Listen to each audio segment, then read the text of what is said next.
గోదావరి జిల్లా జనసేనలో విభేదాలు బయటపడ్డాయి. తాడేపల్లిగూడెం సభను జనసేన నేతలు బహిష్కరించారు. తణుకు, ఏలూరు నియోజకవర్గాల ఇన్ఛార్జీలు తాడేపల్లిగూడెం సభకు డుమ్మా కొట్టారు. తాడేపల్లిగూడెం బహిరంగ సభను బాయ్కాట్ చేయాలని జనసేన నేతలు పిలుపునిచ్చారు. ఏలూరు ఇన్ఛార్జ్ రెడ్డి అప్పలనాయుడు, తణుకు ఇన్ఛార్జ్ రామచంద్రరావు తాడేపల్లిగూడెం సభకు దూరంగా ఉన్నారు.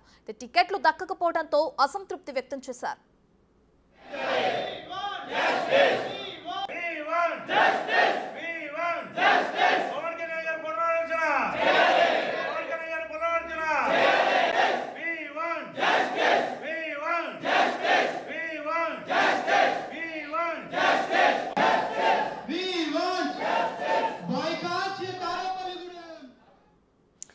ఇక తాడేపల్లిగూడెంలో జరిగిన జనసేన సభకు అటు జనసేన నేతలు బహిష్కరించారు. దీనికి సంబంధించి మరింత సమాచారాన్ని మా ప్రతినిధి మల్లికార్జున్ అందిస్తారు. సో మల్లికార్జున్, ఇప్పటికే చూసుకుంటే ఏలూరు ఇన్ఛార్జ్ రెడ్డి అప్పలనాయుడు కానీ, అటు తణుకు ఇన్ఛార్జ్ రామచంద్రరావు కానీ తాడేపల్లిగూడెంలో జరిగిన సభకు దూరంగా ఉన్నారు. అయితే టికెట్లు దక్కకపోవడంతో అసంతృప్తి వల్లే కేవలం ఈ సభకు హాజరవ్వలేదు అనుకోవచ్చు అంటారా? దీనికి సంబంధించిన పూర్తి డీటెయిల్స్ ఏంటి?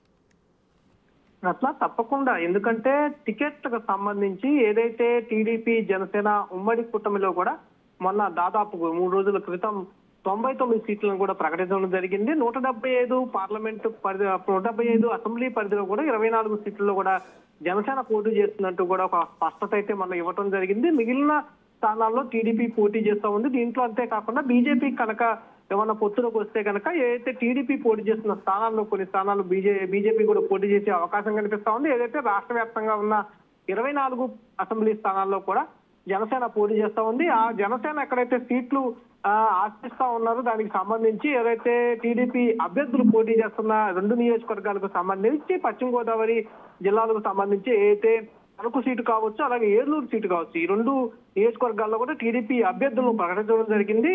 తనకు టీడీపీ అభ్యర్థిగా కూడా అరిమిల్లి రాధాకృష్ణను అక్కడ ప్రకటించడం జరిగింది. అలాగే ఏలూరుకు సంబంధించి టీడీపీ అభ్యర్థిగా బడేటి రాధాకృష్ణ కూడా ప్రకటించడం జరిగింది. ఈ 2 నియోజకవర్గాల్లో కూడా జనసేన నేతలు కొంత అసంతృప్తి వ్యక్తం చేస్తా ఉన్నారు. ఈ నియోజకవర్గంలో మేము కంపల్సరిగా పోటీ చేయాలని చెప్పి మేము భావిస్తా ఉన్నామంటూ కూడా పవన్ కళ్యాణ్ కు గతంలో నుంచి కూడా చెప్తూనే వస్తున్న పరిస్థితి. కంపల్సరిగా అవకాశం ఉంటే కంపల్సరిగా పోటీ చేసి దాని మీద ఆలోచిస్తామంటూ కూడా జనసేన అధినేత కూడా పవన్ కళ్యాణ్ వాళ్ళకి వెల్లడించడం జరిగింది. ఈ నేపథ్యంలోనే మొన్న ప్రకటించిన సీట్లకు సంబంధించి 94 సీట్లలో ఈ 2 సీట్లు కూడా మొన్న టీడీపీ ప్రకటించడం జరిగింది. దానిపైన అసంతృప్తి వ్యక్తం చేస్తూ కూడా గత 2 రోజులుగా, అంటే ఈ రోజు తాడేపల్లిగూడెం వేదికగా కూడా సీట్లు ప్రకటించిన తర్వాత భారీ బహిరంగ సభను ఇటు ఉమ్మడి కూటమి తరఫున కూడా ఏర్పాటు చేశారు. దీనికి టీడీపీ అధినేత చంద్రబాబు నాయుడు, అలాగే జనసేన అధినేత పవన్ కళ్యాణ్ కూడా పాల్గొన్నారు. దీన్ని బాగా సక్సెస్ చేయాలని చెప్పి కూడా ఇరు పార్టీ నేతలు ఆలోచించిన నేపథ్యంలోనే ఇక్కడ సభను ఏర్పాటు చేస్తా ఉన్నారు. అట్లాగే జనసేనకు ఎక్కువగా పట్టు ఉన్న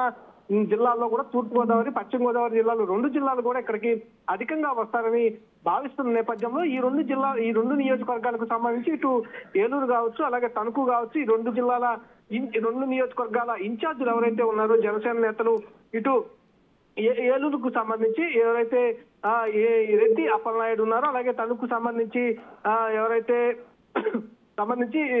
ఇద్దరు నేతలు కూడా జనసేనకు సంబంధించిన ఇద్దరు నేతలు కూడా ఈ రోజు దుమ్మా కొట్టడం జరిగింది. ఎందుకంటే వాళ్ళకి సీట్లు ఏదైతే మేము ఆశిస్తా ఉన్నాం కానీ జనసేన సంబంధించిన సీట్లు అక్కడ టీడీపీ పోటీ చేస్తా ఉన్నట్టు కూడా వాళ్ళు చెబుతున్న పరిస్థితి కనిపిస్తా ఉంది. మొన్న సభకు సంబంధించి ఏర్పాట్లు చేసే సమయంలో అక్కడ జనసేన నేత ఎవరైతే నాదెండ్ల మనోహర్ ఉన్నారో నాదెండ్ల మనోహర్ వద్ద కూడా ఈ విషయాన్ని ప్రస్తావించడం జరిగింది. అక్కడ నిరసన కూడా కొంత తెలపడం జరిగింది. అక్కడ కొంత గందరగోళ వాతావరణం కూడా నెలకొనడం జరిగింది. కంపల్సరిగా ఈ 2 సీట్లు కూడా పునరాలోచన చేయాలి, కంపల్సరిగా ఈ 2 సీట్లలో జనసేన పోటీ చేసేందుకు అవకాశం కల్పించాలి, దీని మీద ఒత్తిడి తీసుకురావాలని చెప్పి కూడా జనసేన అధినేత పవన్ కళ్యాణ్ విజ్ఞప్తులు చేస్తూ పాటు కూడా అసంతృప్తి అయితే వ్యక్తం చేస్తున్న పరిస్థితి కనిపిస్తా ఉంది. ఈ భారీ బహిరంగ సభ జరుగుతున్న నేపథ్యంలో ఈ ఇద్దరు నేతలు డుమ్మా కొట్టడం కొంత జనసేనకు షాక్ అని కూడా చెప్పుకోవాలి.